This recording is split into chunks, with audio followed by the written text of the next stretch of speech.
Bom dia, eu sou Everton Lopes Batista, sou repórter da Folha de São Paulo e eu vou ficar com vocês agora no nosso próximo debate. Esse próximo debate ele tem como tema os desafios na prevenção e o controle da doença. Esse é um tema que eu tenho certeza, o público deve ter muitas dúvidas, que a gente tem mecanismos para prevenir, e são inúmeros. Isso é uma boa notícia para quem tem câncer, mas esse é um tema complexo. Não tem só uma solução, são várias soluções. E a gente ainda quer saber quando eu devo começar a me prevenir. Qual é o melhor mecanismo e a melhor ferramenta? O que eu devo escolher? Para ajudar a gente a entender melhor um pouco essa questão, eu vou chamar aqui os nossos palestrantes. A primeira delas, ela é uma cientista com trabalhos relevantes publicados na área de genética e ela é diretora do Centro de Pesquisa sobre o Genoma Humano e Células-Tronco da USP. É a professora Maiana Zatz.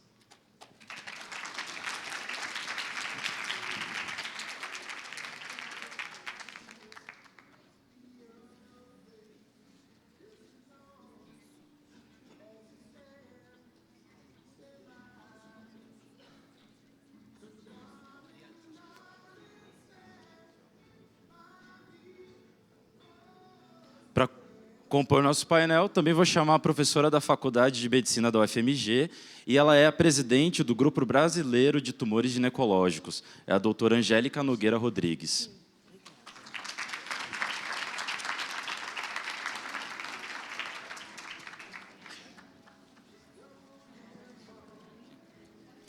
Também quero chamar aqui para o palco o diretor-geral do Centro de Oncologia do Hospital Sírio-Libanês, Dr. Arthur Katz.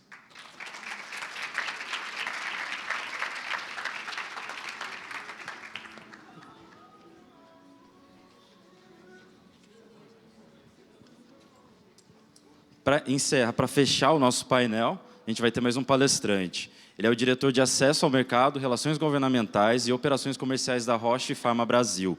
É o senhor Eduardo Calderari.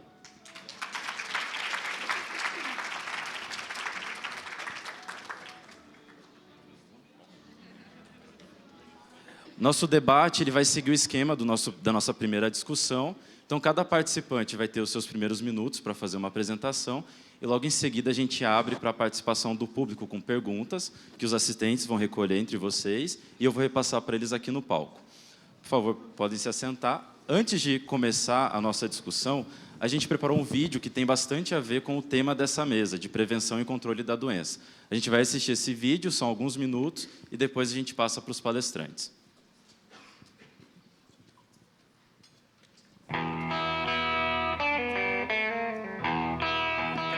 Não sei dizer ao certo, mas são células mal formadas, abastecidas por diversos elementos. Eu acho que antigamente morria mais rápido, né? Hoje eu acho que é diferente hoje. Segundo a Organização Mundial da Saúde, a cada ano são registrados mais de 14 milhões de novos casos de câncer no mundo. A estimativa é que o Brasil tenha 600 mil novos casos em 2018. Eu já ouvi falar assim, receita caseira. Ah, sempre tem, né, gente? Isso é uma coisa assim que de médico louco todo mundo tem um pouco e de farmacêutico também, né? Eu não vejo isso como solução, entendeu? Eu acho que isso aí é um retrocesso.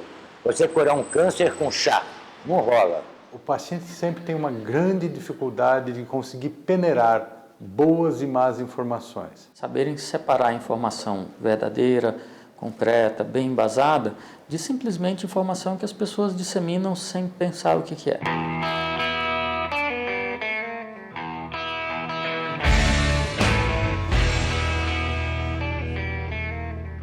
Todo mundo corre risco de desenvolver câncer de pulmão. O que existe é uma diferença brutal nesse risco. Quem fuma tem um risco maior, parando de fumar esse risco cai, mas não zera.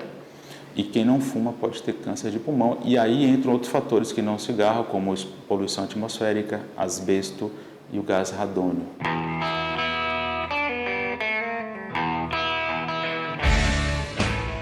O número mágico, 5 anos, ele está mais relacionado à estatística mostrando que a maior parte das recidivas após o tratamento do câncer acontece dentro dos primeiros 5 anos. Cerca de 80% das vezes, quando o tumor recidiva, ele recidiva nos primeiros 2 anos.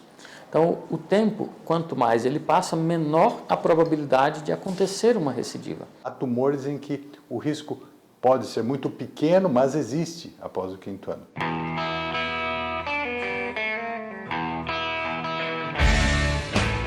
Isso é uma verdade, mas deve ser interpretado em termos relativos. Se a pessoa desenvolver um câncer, significa que houve uma falha dos sistemas de defesa do próprio organismo para ela desenvolver um tumor. E isso pode acontecer uma outra vez. Mas quem teve câncer não precisa ficar preocupado em relação a isso. O que precisa é fazer os seus acompanhamentos médicos normalmente e tirar suas dúvidas específicas com o seu médico.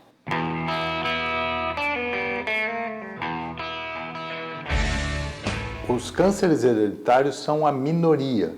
Entre 5% e 10% dos casos de câncer estão relacionados a uma característica genética hereditária. A enorme maioria dos cânceres é relacionada aos nossos hábitos de vida. Em torno de 30% a 35% dos cânceres hoje, globalmente, tem relação com o cigarro, então a causa é evitável. Outra parte considerável tem relação com a obesidade.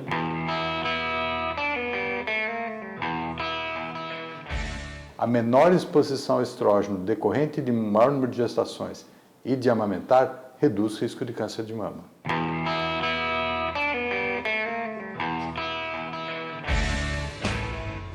A imunoterapia é algo que está crescendo assustadoramente, no bom sentido. A gente consegue ver que os tumores eles desligam, entre aspas, o sistema imune. Então, os linfócitos, né, que tem que ir lá e destruir aquele tumor, eles não fazem seu job, eles não fazem seu trabalho. Por quê? Existem proteínas na superfície do tumor que se ligam a esse linfócito e falam, ó, fica na sua, fica quietinho aí, e ele não faz nada, ele obedece, fica parado e não destrói o tumor.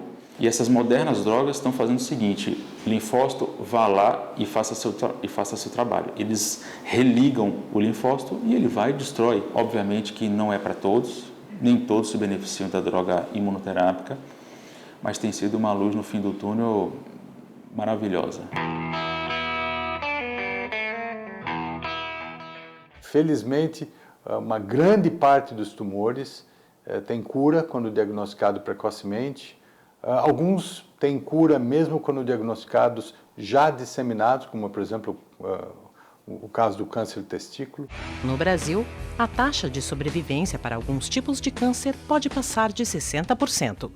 Cerca de 80% dos cânceres da infância são curáveis e entre os adultos esse número é mais baixo, mas isso está muito mais relacionado ao estágio em que a doença é descoberta do que ao câncer em si. Mesmo num cenário metastático, para vários tipos de câncer, a gente vê que a realidade que se tinha 5, 10 anos atrás é radicalmente oposta ao que se tem hoje. Eu nasci de novo praticamente. Hoje a vida é maravilhosa e eu quero viver muito.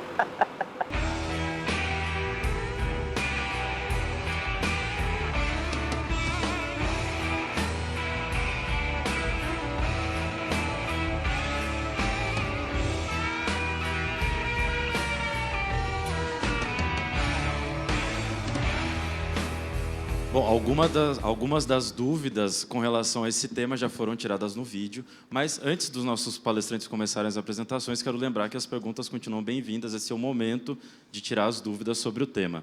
Professora Maiana, a última pergunta da outra mesa parece que foi para você, né, sobre a relação entre vírus e tumores. Por favor, professora, fique à vontade.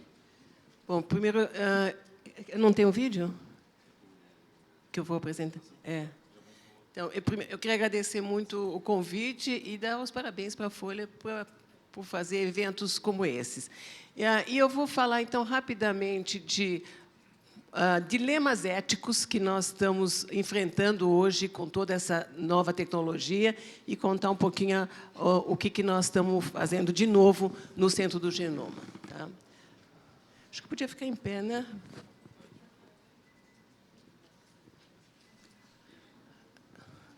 Bom, então, eu dirijo um centro de genética e vou falar, então, um pouco o que a gente está vendo entre câncer e genética. Mas não estou conseguindo passar.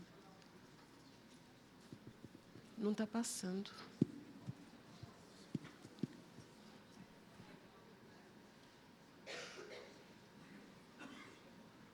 foi? Obrigada. Então, só para provocar vocês, Uai. Voltou. Desculpa.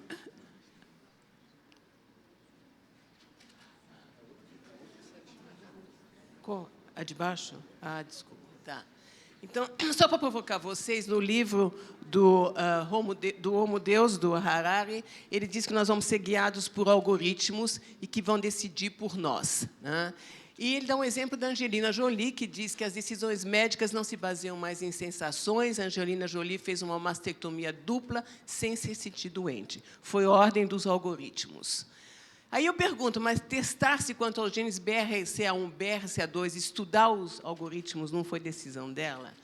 E a mastectomia preventiva, retirada de ovários, baseada em algoritmos, também não foi decisão dela? Mas também, de acordo com ele, ele diz que se Marx voltasse a viver hoje em dia, incitaria seus poucos discípulos remanescentes a ler menos o Capital e estudar a internet e o genoma humano, que, para mim, é a melhor parte do livro dele, né? Bom, então, só lembrando, o projeto de genoma humano levou 13 anos, a um custo de $3 bilhões para se sequenciar o primeiro genoma humano. E hoje, com sequenciamento de última geração, em algumas horas você pode sequenciar um genoma humano a um custo de $600 a $3 mil. E hoje a gente usa, inclusive, no nosso centro, um painel onde a gente consegue estudar 6.700 genes ao mesmo tempo e 84 deles especificamente associados ao câncer hereditário. Bom, então, só lembrando, isso foi falado no vídeo, que o câncer é uma doença genética, mas só 5 a 10% são formas hereditárias. E existem uma centena de genes conhecidos que têm mutações associadas às formas hereditárias ou que aumentam a predisposição do câncer. Por exemplo, BRCA1, BRCA2, só para dar exemplos, né? Bom, então, a primeira questão é para quem o teste genético é recomendado, né? De acordo com a American Cancer Society, se você tem vários parentes de primeiro grau com câncer, se você tem tipos de câncer sabidamente hereditários, por exemplo, retinoblastoma, se você tem um câncer que está começando numa idade muito mais precoce do que o normal, ou se tem um familiar com câncer com mutação já identificada, né? Então, não tem dúvida que os testes genéticos são cada vez mais importantes para o diagnóstico e direcionamento do tratamento de tumores. Há questões éticas em pessoas assintomáticas. Quais são os possíveis dilemas éticos, né? Então, lembrando de novo o caso da Angelina Jolie, ela foi fazer um teste genético especificamente para câncer de mama, né? Mas o que a gente está encontrando hoje é, muitas vezes, uma pessoa vem fazer um teste genético, tem um problema, por exemplo, uma doença neuromuscular, e você descobre, por acaso, que ela também tem uma mutação que predispõe ao câncer de mama. E a questão é, conta ou não conta? Se for uma criança, por exemplo, será que a gente deve contar ou não deve contar, né? Então, de acordo com o American College of Medical Genetics, existem 59 genes que eles acham que devem ser reportados. E o que nós observamos na nossa população, né? Qual é o risco real de desenvolver câncer? Então, nós fizemos um estudo genômico de 1.324 pessoas saudáveis da nossa população com mais de 60 anos. E identificamos 10 que tinham mutações em genes sabidamente ou que predispõem ao câncer. E nós conseguimos recontactar 9 dessas pessoas e somente 2 tiveram câncer. 7 não desenvolveram câncer, inclusive uma senhora de 93 anos com uma mutação no gene BRCA1, que é responsável pelo câncer de mama, né? Então, as perguntas que a gente faz, será que é por causa do ambiente, do background genético? Será que elas têm variantes protetoras, que é um assunto que nos interessa muito, né? Mas os dilemas éticos, será que nós devemos avisá-la que ela tem uma mutação patogênica? O que dizer para suas filhas, para seus filhos? E, finalmente, queria contar, então, da pesquisa que se perguntou de vírus, né? Como é que o inimigo, a Zika, né, está se transformando em aliado, né? Então, para isso, nós juntamos conhecimento genômico, células-tronco e virologia. E a primeira coisa que nós observamos, que foi observado, é que o vírus da Zika tem um tropismo preciso. Nas mulheres grávidas, se dirige para o cérebro do feto em formação, que são células que a gente chama neuroprogenitoras, que vão dar origem aos neurônios. Então, o vírus parece que não tem interesse nenhum na mãe grávida, ele quer realmente o feto, o cérebro do feto, né? Bom, e aí, então, para entender melhor, nós geramos células neuroprogenitoras de bebês cuja mãe tinha sido infectada, e nós comparamos, então, naquelas gêmeos, na qual um era normal e o outro era afetado. E aí, nós vimos, então, no laboratório, que o Zika destrói realmente as células neuroprogenitoras, né? E a questão seguinte é, será que ele destrói também tumores do sistema nervoso central, que são ricos em células neuroprogenitoras? E, para testar isso, então, nós testamos 6 linhagens no laboratório, derivadas de tumores com o vírus da Zika. 3 eram de câncer não derivado do sistema nervoso central e 3 eram linhagens de tumores do sistema nervoso central, né?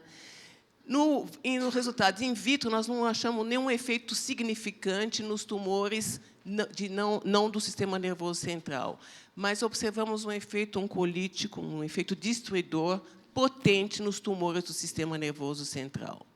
E nós, então, injetamos esses tumores em camundongos nudos, que são camundongos que não têm sistema imune, e nós vimos que em 30 animais houve redução dos tumores e em 1/3 uma remissão completa do tumor e das metástases, né? Então, esse trabalho foi capa do Cancer Research, e nós estamos assim, muito entusiasmados com a possibilidade de usar isso como um futuro tratamento, né? Esses são, então, todos os colaboradores desse trabalho. E nós tivemos também uma colaboração importante do Butantan e um apoio financeiro da FAPESP. E eu quero agradecer de novo a atenção de vocês. Muito obrigada.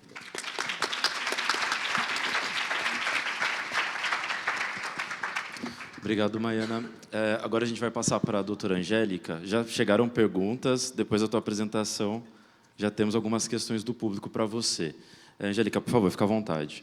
Gente, muito bom dia. Muito obrigada pelo convite. Everton, a Folha de São Paulo, parabéns pela inclusão desse importantíssimo tema. É muito importante a gente falar de prevenção dos 14 milhões de casos novos de câncer no mundo e 8 milhões de morte. 70% dos casos vão ocorrer em low and middle income countries, esse grupo criado pelo Banco Mundial, no qual o Brasil está incluído. E 60% de incidência está aqui, 70% de mortalidade, muito provavelmente porque a gente não tem feito o nosso dever de casa de prevenção primária e prevenção secundária adequadas. Hoje a gente está discutindo aqui muita tecnologia, muitos avanços no conhecimento da biologia molecular, drogas alvo direcionadas, mas nada é tão eficaz no controle da mortalidade e morbidade de câncer quando é possível usar a prevenção primária, quando isso é uma estratégia eficaz. No Brasil, especificamente, a gente já convive há algum tempo com as doenças mais comuns em países ricos, como câncer de mama, o câncer mais comum da mulher, câncer de próstata, o mais comum do homem, mas a gente ainda não superou os desafios, como câncer de colo de útero, por um projeto de rastreamento mal estruturado que a gente não conseguiu conduzir até o momento. Bom, para quem não é da área de saúde, o câncer de colo de útero é um modelo ideal de prevenção e de rastreamento. Isso porque, entre o contato primário do paciente com o vírus e o desenvolvimento do câncer, as alterações celulares que culminam com o desenvolvimento do câncer, passam-se vários anos ou até décadas. Então, é possível, no programa de rastreamento, detectar essas alterações celulares e tratá-las e evitar que a paciente desenvolva o câncer. E essa história de rastrear câncer de colo de útero, ela não é nada de novidade.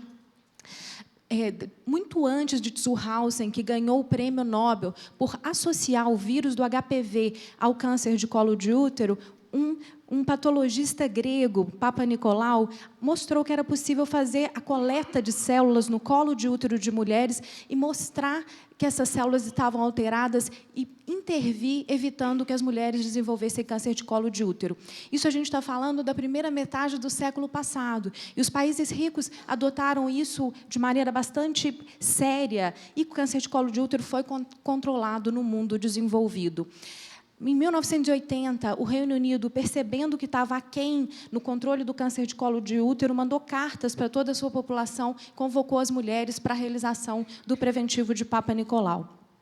No Brasil, apesar da relevância dessa doença para nós, o câncer de colo de útero é a terceira causa de câncer na mulher brasileira, são 16 mil casos por ano, a maioria das mulheres com doença avançada. A gente começou a levar esse assunto mais a sério mais recentemente. O programa Viva Mulher, ele tem 20 anos aproximadamente, e, infelizmente, na primeira análise dos 20 anos, a gente não conseguiu ter nenhum impacto em mortalidade. Houve uma pequena redução na incidência da doença, no número absoluto, aproximadamente 20 mil para 16.500, mas na mortalidade a gente segue ainda com taxas muito altas. Isso muito provavelmente porque a gente não está conseguindo fazer com que a mulher faça o exame de prevenção.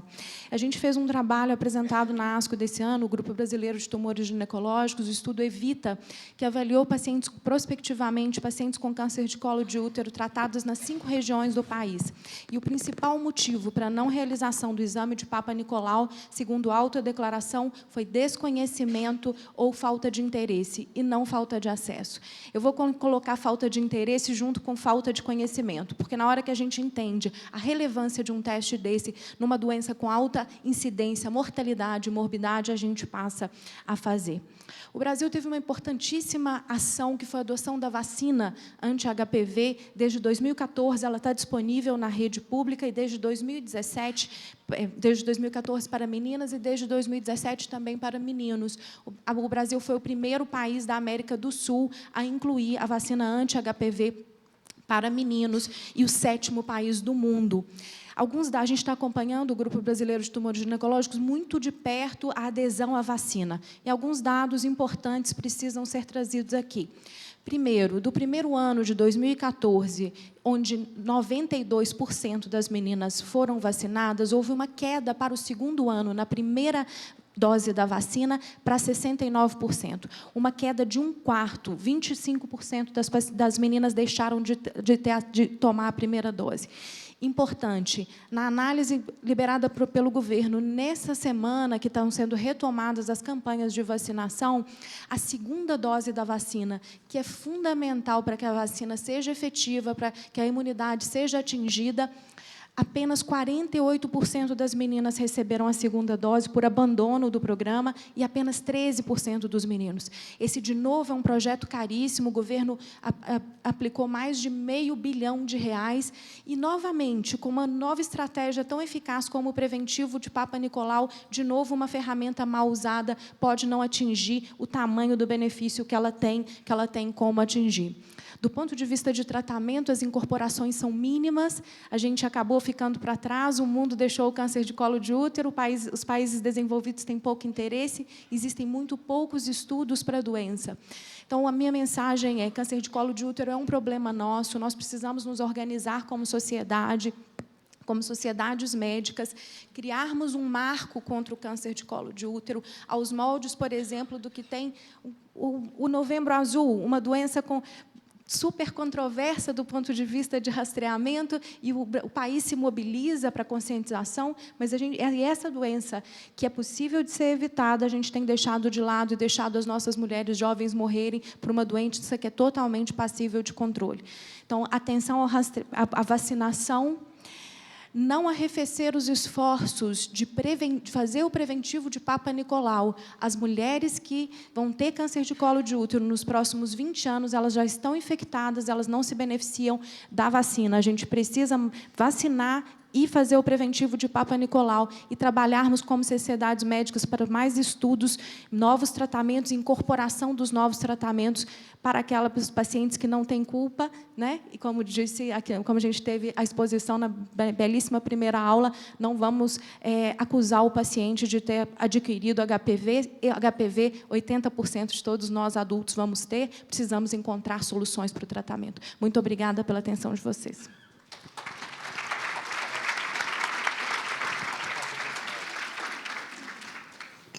Muito obrigado, Angélica. Doutor Arthur, por favor, com a palavra. Veja, antes de mais nada, eu gostaria de agradecer muito pelo convite. É um prazer estar aqui com vocês hoje. E eu procurei também fazer uma pequena apresentação, porque eu acho que esse é um tema bastante complexo, cheio de tabus, cheio de meias-verdades, meias-mentiras. Então, eu achei que valia a pena para a gente poder ter um embasamento para essa discussão, mostrar alguns dados para vocês. Mesmo de baixo não está funcionando. Embaixo. Ops. Pronto. Bom, esses são dados de estimativas de câncer nos Estados Unidos, excluindo aí carcinomas in situ e carcinoma base-espinocelular de pele. Os nossos dados foram repetidos aqui hoje com 600 mil casos. Eu imagino que esses dados sejam subreportados, porque os Estados Unidos, que tem uma população de aproximadamente 320 mil habitantes, 320 milhões de habitantes, tem mais ou menos 1.700.000 casos novos. Nós, que temos 207, teoricamente, teríamos que ter alguma coisa como 1.200.000 casos, talvez o dobro que nós estamos discutindo. Uma coisa importante é ver que, se a gente vê a lista dos primeiros 5, tanto entre homens como entre mulheres, vários desses tipos de tumores são evitáveis, preveníveis ou passíveis de detecção precoce. Então, nós temos muito onde trabalhar. E no Brasil, infelizmente, como lembrou a Angélica, nós temos que incluir aí câncer de colo uterino, que é uma doença que basicamente foi quase que erradicada na maior parte dos países. Então, isso é uma coisa que na nossa realidade é diferente e há muito espaço para melhora. Uma coisa importante é que todos os dias alguém nos procura, pacientes ou mídia, discutindo a tal da epidemia do câncer. Não existe epidemia do câncer. Nesse diapositivo, vocês veem a incidência de câncer entre 1975 e 2014 em homens e mulheres. A incidência, ou seja, o número de casos por 50 mil habitantes, vem caindo entre os homens, muito embora a expectativa de vida seja muito maior hoje do que era no século passado, e, evidentemente, o câncer é mais frequente em idosos, e, apesar disso, o número de casos novos por 100 mil habitantes vem caindo. Então, não é verdade que existe uma epidemia de câncer. Em homens, vocês veem aqui claramente, mesmo o número de doenças, próstata, pulmão, cólon reto, tudo isso vem diminuindo. Vocês vão ver que existe um aumento de melanoma, isso é um problema, e é um problema porque hoje é chique você estar, digamos assim, bronzeado. Na verdade, você está se submetendo à ação de um agente que causa câncer, e você acha que ficou mais bonito, né? E existe um problema ligado à maior incidência do tumor tireoide, que a gente pode discutir um pouco depois, especificamente, esse tema. Para mulheres, a mesma coisa vem ocorrendo. Pulmão aumentou muito ao longo do século passado, início dos anos 2000, refletindo o aumento do tabagismo entre as mulheres que aconteceu no século passado, em 1960, 70 e 80. Mama está relativamente estável, colo e reto vem caindo também. Tá? E o mais importante, a mortalidade vem caindo também. Tá? Aqui nós temos também mortalidade, e vejam o seguinte, embora mama tenha mais do que o dobro de incidência em mulheres em relação ao pulmão, quando a gente vê mortalidade, o pulmão tem o dobro da mortalidade do que a mama. É uma doença muito mais séria. Felizmente, é uma doença prevenível. Como foi lembrado no vídeo, 90% dos casos de câncer de pulmão são ligados ao tabagismo. É uma doença que poderia ser facilmente erradicada. E a mesma coisa ocorre em relação ao câncer de pulmão entre homens. Câncer de próstata é muito mais frequente do que câncer de pulmão, mas mata muito menos. Vejam que o número de mortes por câncer também vem caindo. Parte é detecção precoce, parte é tratamento mais eficaz, mas, de novo, nós estamos fazendo muito progresso. Tá? Deixa eu passar mais rapidamente por isso. Uma coisa importante, no ano passado foi publicado um artigo por um indivíduo muito importante em ciência básica de oncologia, Bert Vogelstein, que disse que, e houve muita controvérsia, ele foi muito mal compreendido na publicação, porque ele disse que 2/3 dos tumores eram devidos à má sorte. Tá? E eu já vou explicar isso. 1/3 dos tumores são ligados a fatores ambientais, e aí entra tabaco, irradiação ultravioleta, HPV e tudo mais, e só 5% é hereditário. Quando ele disse má sorte, não significa que haja um sorteio, e se o nosso número sai, nós vamos ter câncer. Significa que hoje nós não conseguimos entender o que está por trás desses 66%.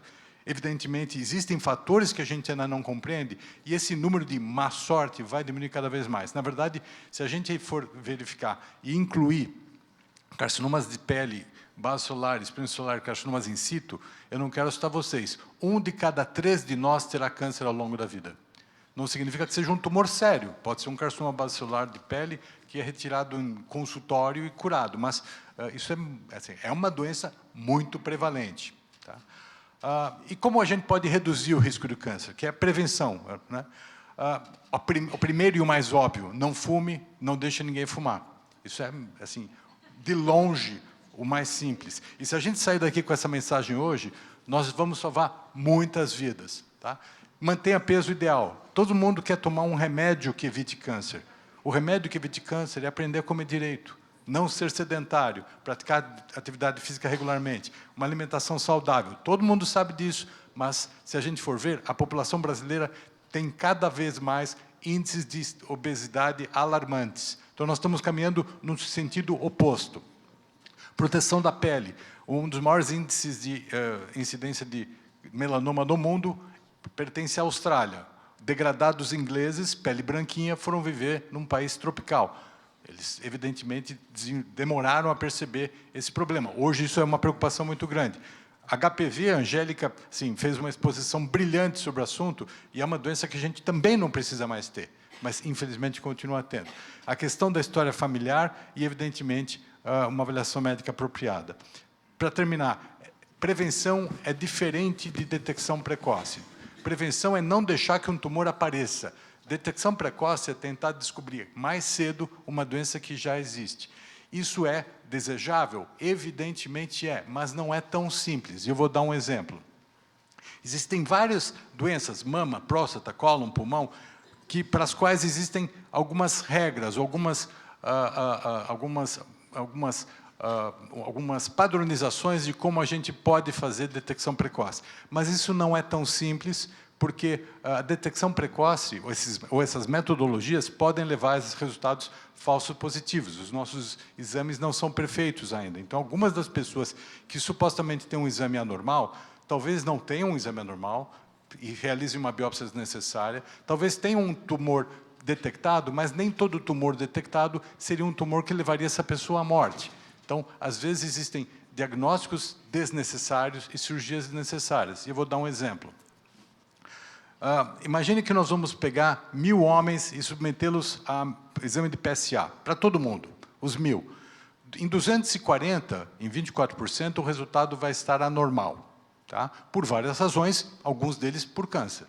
E aí, em 100 deles, você faz a biópsia e acha tumor. De fato, existia tumor em 100 dos 240. Porém, em 20 a 50% dos casos, talvez esse tumor nunca fosse evoluir. Talvez esse paciente nunca morresse de câncer de próstata, sobretudo se ele tem mais idade. E aí imagine que a gente diga para o SEM, olha, alguns casos podem simplesmente fazer acompanhamento, outros vão ter que ser operados ou irradiados. E que 80 deles façam cirurgia ou radioterapia. O que é que eu vou conseguir no final, tendo avaliado 1000 pacientes? Eu vou evitar que 3 pacientes desenvolvam metástases, eu vou evitar que 1 morra de câncer de próstata, 5 vão morrer apesar do screening, apesar do tratamento, porque eles tinham uma doença tão ruim que, mesmo detectada precocemente, infelizmente vão morrer. E, importante, 50 dos 80 que eu operei ou irradiei vão desenvolver algum grau de disfunção erétil. E, dependendo da idade desse paciente, isso pode ser muito dramático. E 15% deles algum grau de incontinência urinária. Alguns desses vão usar fralda para o resto da vida. Então, veja, é importante fazer detecção precoce? É, mas vamos lembrar que as nossas ferramentas precisam ser aprimoradas para que a gente evite resultados inapropriados. Obrigado. Muito obrigado, doutor Arthur.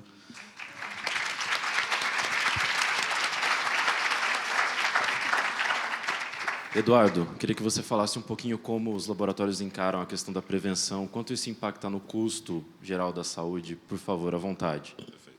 Bom, primeiro, bom dia a todos. Obrigado pela Folha, por esse convite. A gente acredita fortemente que é somente com esse tipo de evento, de diálogo, onde todos os atores da cadeia estão discutindo as questões, é que a gente pode efetivamente trazer soluções para as questões de saúde, que não são simples, são complexas. Eu vou balizar minha fala em 3 principais pontos. Eu acredito que o principal ponto dele já foi abordado, mas é a questão da informação. Infelizmente, a gente ainda carece muito de questões básicas de informação, e a gente tem que lembrar que a gente tem um país continental. Não é tão simples, a gente muitas vezes tem que sair do eixo Rio-São Paulo para enxergar essa realidade. E a gente tem realidades muito distintas, não só nos extremos norte, sul, centro-oeste, nordeste, mas até, inclusive, dentro do estado de São Paulo e do Rio de Janeiro. A Roche veio trabalhando nos últimos 2 anos em projetos de capacitação para profissionais de saúde, principalmente ligados à atenção básica. E o resultado é realmente alarmante, porque são informações que, a princípio, são básicas, mas quando você vai tratar com esse tipo de profissional, você vê que tem muito a ser feito ainda. Um exemplo do que a gente pode citar foi feito na cidade do Rio de Janeiro. A gente envolveu aproximadamente 1.400 pacientes. E depois desse projeto de capacitação, onde foi passado mais informações de prevenção, controle, diagnóstico e tratamento, mais de aproximadamente 40% dos pacientes envolvidos nesse processo foram indicados para cirurgia e tratamentos corretos. Seriam pacientes que, se não tivessem sido atendidos por um profissional melhor capacitado, muito provavelmente não teriam sido detectados, não teriam tratamento e caminhariam um fluxo normal que, infelizmente, a gente vê no país. Pacientes que são detectados em estadios muito mais avançados e que vão necessitar de tratamentos mais custosos. O segundo ponto que eu acredito que é importante a gente relembrar é que muitas coisas são evidentes, mas não são tratadas da forma efetiva. O que eu quero dizer é, existem vários gargalos quando a gente fala em prevenção, controle e tratamento. A gente também veio trabalhando no sentido de identificar quais são os gargalos que a saúde no país tem, a despeito da diferença que a gente tem basicamente entre sistema público e privado, que é gritante, mas identificar gargalos que pudessem ter soluções de ordem prática e efetiva. Um exemplo que a gente pode dividir com todos, o Hospital Irmã Dulce, na Bahia. A gente identificou uma fila de espera de aproximadamente 7 meses para pacientes com câncer de mama. Por quê? Simplesmente não tinha um equipamento de ultrassom básico, que de repente não se investe milhões ou dezenas de milhões de reais para um equipamento desse. Foi feita a doação, a fila foi extinta e aproximadamente 850 pacientes foram atendidos nesse período após a doação do equipamento, sendo que 25% nesse caso foram endereçadas para os tratamentos devidos, em estadiamentos mais precoces e não totalmente avançados. O terceiro ponto, que é o mais polêmico, e eu acredito que não pode ser evitado de falar, é a questão de acesso. Representando uma empresa que trabalha muito fortemente pesquisa e desenvolvimento de novas tecnologias, a gente tem um mantra interno que é: não adianta trazer novas tecnologias se elas não forem acessíveis à população.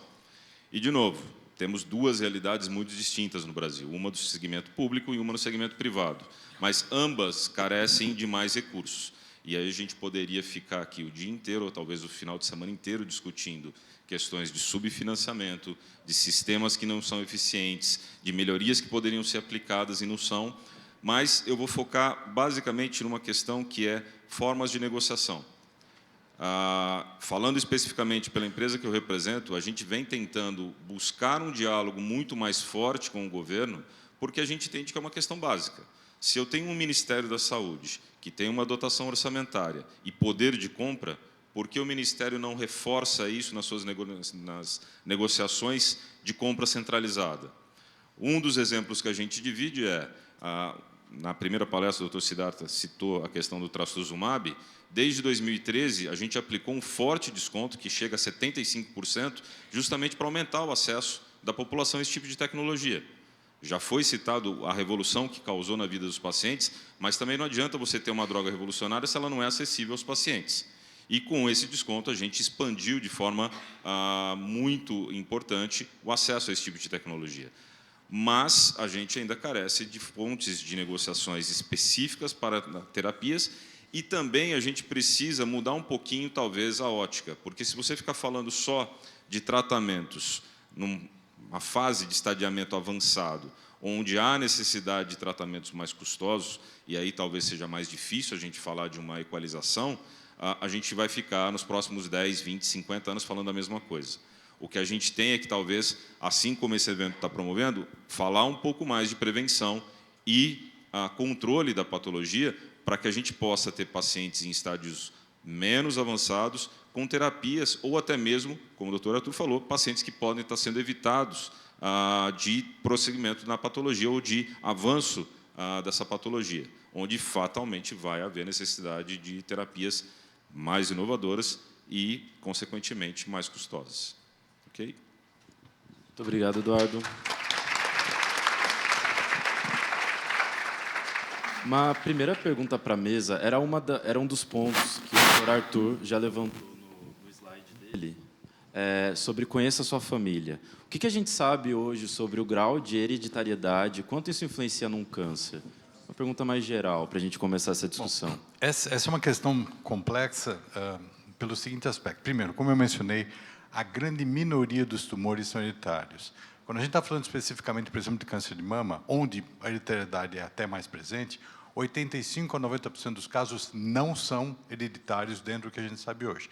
Nós estamos falando de 5% a 10% de casos hereditários. Mas não é simples identificar quem faz parte desses 5% a 10%. Às vezes é muito óbvio, mas frequentemente não é. Quando é muito óbvio? Quando essa mulher chega e diz, olha, a minha irmã teve câncer de mama, a outra teve câncer de ovário, minha mãe teve câncer de mama, e agora estou com câncer de mama, eu já estava esperando a minha vez.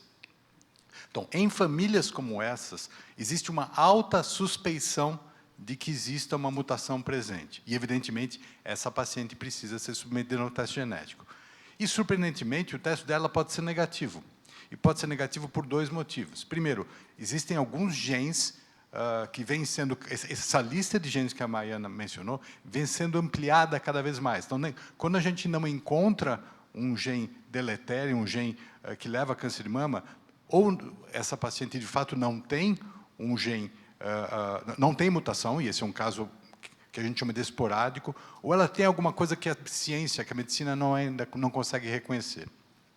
O segundo ponto é que, mesmo numa família onde todo mundo tem a mutação, aquela moça pode não ter herdado a mutação e ser um caso esporádico, um caso comum, embora ela pertença a uma família onde todo mundo tem a mutação.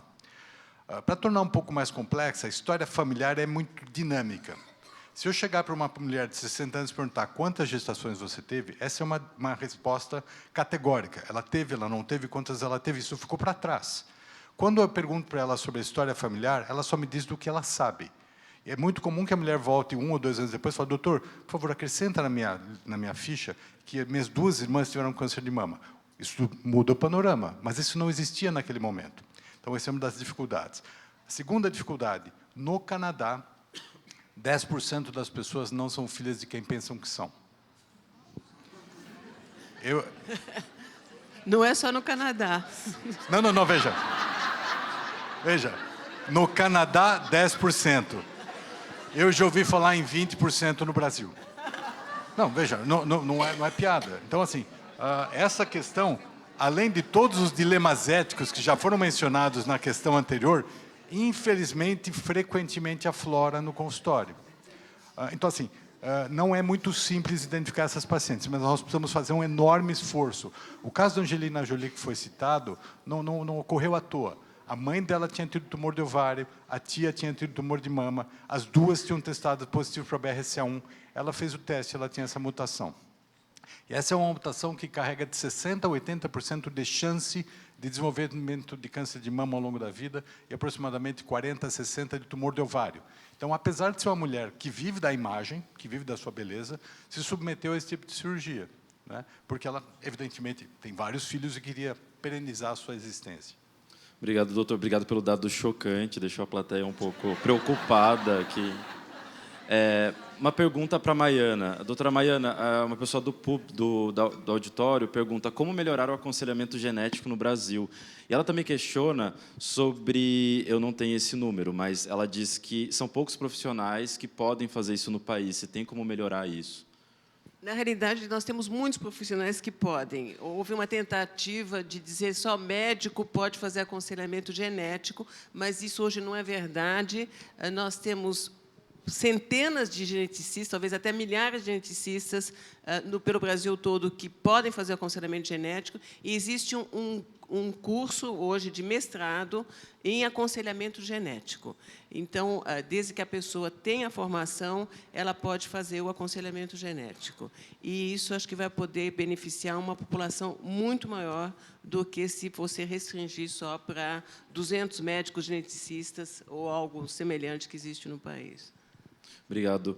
Angélica, tem uma pergunta da plateia também para você. A pessoa lembra sobre o alto número de casos avançados de câncer de colo do útero no país, que é evitável, a gente poderia evitar. Como melhorar isso? Como melhorar a campanha? Você já citou algumas campanhas em outras áreas. Que estratégia de política pública, ou, enfim, como a gente poderia evitar esses casos? Bom, então, de imediato, o que a gente precisa fazer é melhorar o rastreamento. O rastreamento com a técnica disponível no Brasil no sistema público, que é Papa Nicolau, ele é uma prevenção primária e secundária. Ele tanto evita a doença, o NIC, chamado que é um pré-câncer, e tratado, ele não deixa o câncer acontecer, como ele também é uma prevenção secundária, que diagnostica a doença em seu estágio precoce, onde as chances de tratamento e de cura são maiores e com menor morbidade. Então, eu acho que a gente discute muito pouco o câncer de colo de útero, sendo uma doença que a prevenção é totalmente possível e que o diagnóstico precoce faz toda a diferença nas taxas de cura, a gente precisa de conscientizar a mulher brasileira. Essas ações pulverizadas que a gente tem feito, de discussões locais, institucionais, ela não tem surtido efeito. E o que o Viva Mulher, que foi um esforço grande do governo, nos mostra depois dos seus primeiros 20 anos, é que, com essa estratégia, a gente não vai mudar a mortalidade pela doença. A gente conseguiu diminuir um pouquinho a incidência, muito provavelmente porque aquela mulher que tem pouco sintoma é aquela que procura ajuda médica e que foi alertada pelas campanhas existentes. Mas aquela mulher que tem menos acesso, que tem menos consciência da doença, a gente não conseguiu mexer nela. Importantíssimo, o número de casos de câncer de colo de útero no norte do Brasil está aumentando, na contramão de todo o mundo. Então, campanhas específicas precisam ser feitas. A minha opinião é de que a gente precisa de ter um marco de conscientização aos moldes do que é o outubro. Eu trouxe o Novembro Azul pelas controvérsias do rastreamento dessa doença. Não há nenhuma controvérsia que rastrear câncer de colo de útero tem impacto em morbidade e em mortalidade. Então, a gente tentar criar o Março Amarelo, dessa forma mais agregada, a gente tem alguma chance de fazer a população ouvir. Dessa forma pulverizada, que a minha instituição faz uma campanha, a sua faz outra, a gente não está sendo ouvido por ninguém e a paciente segue sem falar da doença. Então, deixo meu pedido público para a Oncoguia, para a mídia, para a gente se unir junto com as sociedades médicas, a Sociedade Brasileira de Oncologia Clínica está junta nessa luta, para a gente se unir e criar um marco contra o câncer de colo de útero. Essa história é muito possível da gente mudar. A gente está agindo muito pouco. Eu tenho duas rápidas observações. Acho que a chave de tudo está na vacinação e, portanto, na informação. Mas veja que essa é uma questão tão complexa que, esta semana, o governo está tentando vacinar crianças contra sarampo e não consegue. Ele está pedindo para as pessoas procurarem e elas não vão. Quer dizer, essa questão da informação é fundamental. Se você me permite um adendo, se vocês também passarem a falar que o HPV promove câncer de pênis também, e que isso é um problema sério, talvez vocês possam interessar os maridos em que suas esposas façam o exame. Isso acho que são dois pontos. Eu acabei focando muito na prevenção imediata, porque, como eu disse anteriormente, a vacina não tem efeito terapêutico. A vacina disponível atualmente, ela é profilática. Então, as mulheres atualmente infectadas, elas não têm impacto da vacina atualmente disponível. Não há previsão de queda de incidência baseada na vacina, com a vacina atual nos próximos 20 anos. Mas vacinar é fundamental. O câncer de colo de útero vai ser do passado, se a gente vacinar. Porque, com o preventivo de Papa Nicolau, o câncer de colo de útero era para ser doença do passado. A gente pegou uma super estratégia, que é o preventivo de Papa Nicolau, e jogou ele fora, usando mal. E a gente está fazendo a mesma coisa com a vacina. Nós publicamos, ano passado, na Kencia, junto com a Universidade de Harvard, uma análise da vacina. Vale a pena quem tem interesse no tema. A queda da primeira vacina é muito significativa, não só no Brasil, em toda a América Latina. É como se a gente tivesse uma festa da inauguração e, no ano seguinte, ninguém liga para isso, não tem nenhum follow-up dessa adesão. E, segundo, a segunda dose, se você não tem eficácia sem a segunda dose, para que você vai dar a primeira? Só 13% dos meninos, isso é dado do governo do Brasil, nessa semana, 13% apenas tiveram a primeira vacina. Então, nós estamos jogando fora, se isso não vale a pena. O Brasil tem um programa muito forte de imunização, mas é de bebê. Bebê vai com a mãe. Imunizar adulto é um desafio, assim, que é um programa diferenciado no mundo. A gente é bem visto pelo nosso programa de imunização infantil, mas imunizar adolescente e essa ideia de que isso aumenta a exposição sexual é complicado. A vacina tem que ser vendida da seguinte forma, pelo menos algumas análises, Katz, que eu vi. Isso é para evitar uma doença grave. Isso evita, se você associar com a vida sexual, parece que o sucesso de adesão é muito pior. Isso foi o que foi analisado com a vacina da hepatite B. Quando fala, isso reduz a hepatite B, as pessoas aderem. Se isso está relacionado com uma infecção sexualmente transmissível, há uma resistência dos pais em levar os filhos. Só para corroborar com isso. Essa é uma questão extremamente paradoxal, porque a gente está discutindo, normalmente, o oposto do que a gente tem na realidade. Normalmente, a gente discute por que a gente não tem uma tecnologia. Aqui, a gente tem a tecnologia grátis. Que o grande problema aqui é realmente a questão de comunicação e de interpretação da comunicação. Porque, se a gente for voltar à questão da vacina, muitas das mães não levaram os filhos para a segunda porque ouviram, ou alguém comentou, ou alguém falou que a vacina dava efeito colateral. E aí isso baixou drasticamente. O Ministério vem trabalhando e investindo muito em campanhas, mas talvez não seja só Ministério da Saúde, mas também Ministério da Educação, envolvimento de associações de pais e mestres dentro de escolas, para que possa tentar reverter o quadro. Porque, senão, é o que a doutora falou, a vacina está lá, vai vencer, vai ser descartado, e foi investido um caminhão de dinheiro nisso. E, às vezes, é uma questão de estratégia. Ao invés de você fazer uma campanha para que as pessoas venham até você, faz um mutirão, vai de escola em escola e vacina todo mundo. Pronto, é compulsório. Vários projetos mundiais mostraram que a vacinação na escola é muito mais efetiva. Esse dado está confirmado no Brasil, na região de Barretos, foi feito um estudo que mostrou. Isso teve um episódio em Carmen del Bolívar, na Colômbia. A Colômbia tinha a maior taxa de vacinação só atrás da Austrália, próxima a 97% da meta. Caiu para menos de 20% por causa de um boato de meninas que desmaiaram. A posição da Organização Mundial de Saúde, atualmente, após mais de 200 milhões de doses, é de que a vacina é segura. Essa é a posição que a gente tem da OMS. Bom, mas começou também na Inglaterra dizendo que a vacina de sarampo causava autismo. Isso foi publicado no Lancet, que é uma revista super importante, e, a partir daí, caiu muito a taxa de vacinação e parece que nunca mais se recuperou. E esses boatos continuam, infelizmente, né? Agora, temos mais uma pergunta relacionada à prevenção. Ela foi direcionada ao Dr. Arthur, mas eu acho que também os outros poderiam acrescentar. O participante pergunta, o envelhecimento ele é um grande fator de risco para câncer, mas a prevenção deve começar muito cedo, ou pelo menos como jovem adulto. Agora, como falar com essa pessoa? E a pessoa ainda, o participante lembra que as pessoas estão voltando a fumar, né? O cigarro ainda está presente. Como falar com o jovem sobre prevenção?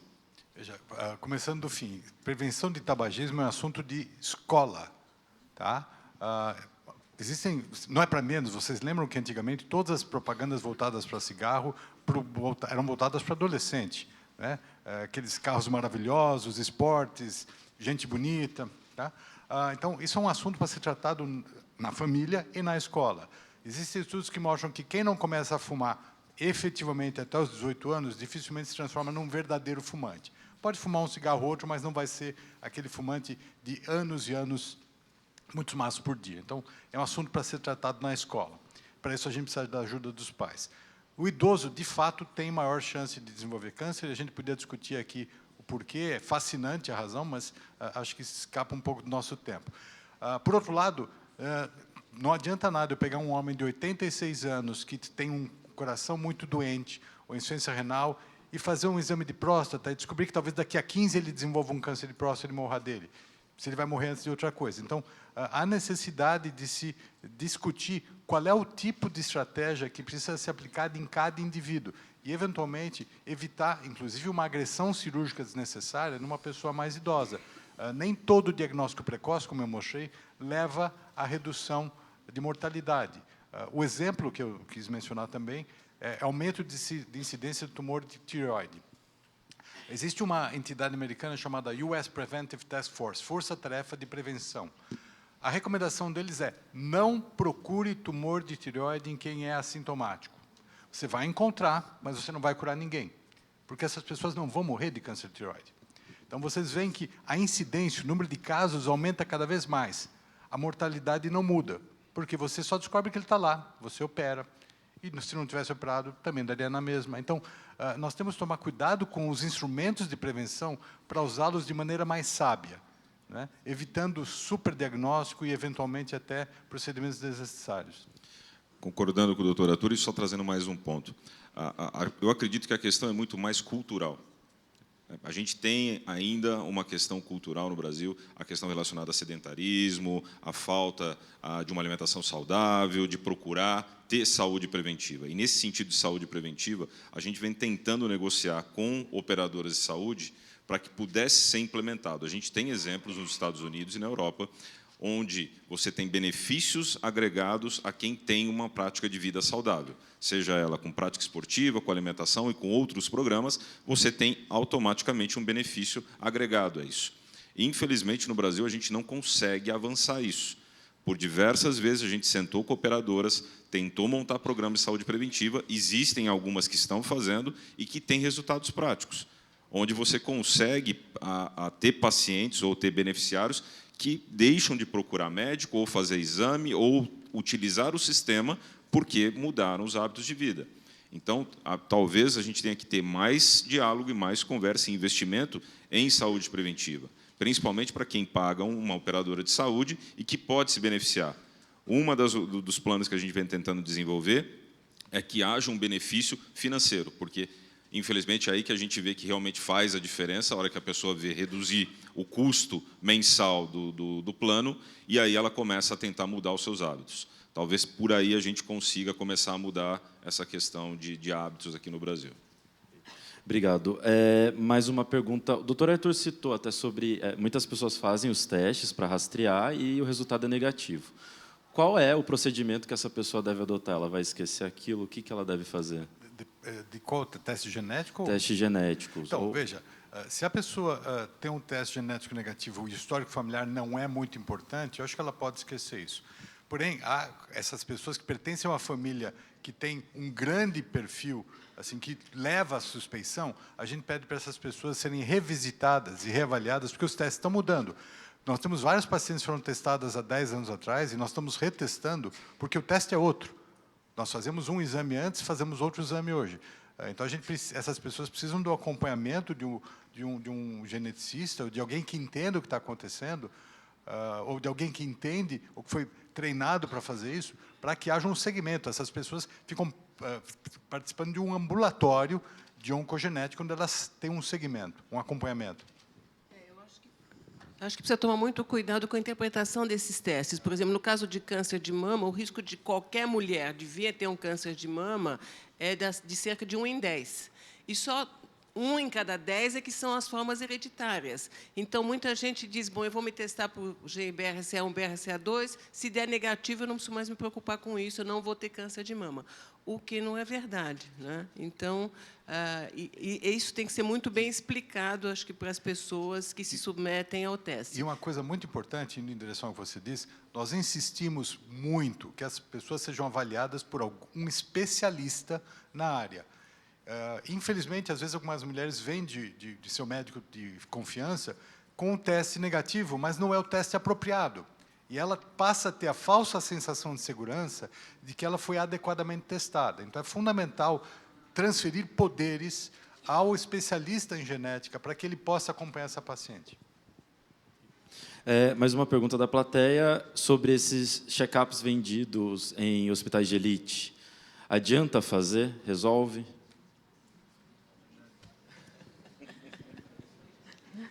Bom, Existem vários testes que têm eficácia em redução de doença. Então, acho que, de uma maneira geral, todo adulto, recomendação para não fumar, usar protetor solar, fazer atividade física, manter-se magro, fazer colonoscopia a partir dos 45 anos de idade, essa foi uma mudança recente da recomendação, que era aos 50, e depois pesquisa de sangue fecal a cada ano, a partir dos 45, no rastreamento de câncer coloretal em homens e mulheres. Mulheres fazerem o preventivo de colo de útero. No Brasil, a recomendação é após os 25 anos. Eu favoreço após o início da vida sexual, além das orientações. Vacinar contra HPV sempre que possível e discutir com o homem o rastreamento do câncer de próstata. Em fumantes, rastreamento de câncer de pulmão, com tomografia com baixa dose. Se isso é o que está no check-up do hospital, no pacote, eu estou de acordo. E só lembrar que o check-up é uma foto do dia. Quando o exame é normal, significa não existe nada ou não existe nada que eu possa enxergar. Então, não adianta nada você fazer um check-up extenso hoje e achar que você virou um 007, com licença para matar. Então, você sai de lá, vai comemorar numa churrascaria rodízio, né? Come um monte de carne, senta depois, você é obeso, sedentário, fuma uns 2, 3 cigarrinhos depois, né? Isso não resolve. Agora, uma última pergunta, o nosso tempo já está terminando. A Maiana até citou na apresentação dela sobre o direito da escolha de saber, né? Até que ponto a gente não está fazendo tantos testes e vivendo com uma doença que ainda não chegou. Como lidar com essa questão? Eu acho que é uma questão complicada. Como eu mostrei, a gente está detectando genes de câncer em pessoas assintomáticas, né? E, na nossa população, várias dessas pessoas estão com 70, 80 anos e não desenvolveram câncer. Como é que a gente lida com isso, né? E são dados que nós estamos analisando agora. Só para vocês terem uma ideia, no genoma dos brasileiros, nós achamos 200 mil variantes que nunca tinham sido descritas antes, né? Como é que essas variantes estão atuando? Como é que a gente pode descobrir quais são o que a gente chama de genes protetores, tá? Eu vou só terminar contando uma história muito provocativa, mas existe um pesquisador americano que chama Barzilai, que está estudando centenários. E, então, ele quer saber exatamente o que protege essas pessoas para serem centenários saudáveis. E ele conta a história de 4 irmãos, todos com mais de 100 anos, e que sempre fumaram desbragadamente. E aí ele pergunta para uma delas, que está com 106 anos, e diz assim: mas seus médicos não lhe diziam que não era para fumar? Eles falaram: eu tive 4 médicos que me disseram, todos já morreram. E isso existe, e é o que eu brinco e chamo de um mau exemplo. Porque essas pessoas servem de exemplo. Fulano nunca fumou, teve câncer de pulmão. Esse fumou com 106, por que eu não posso fumar? Não, eu concordo. A gente quer saber o que protege eles. Bom, muito obrigado. Nosso tempo já terminou para esse debate. Quero agradecer aos palestrantes, ao público.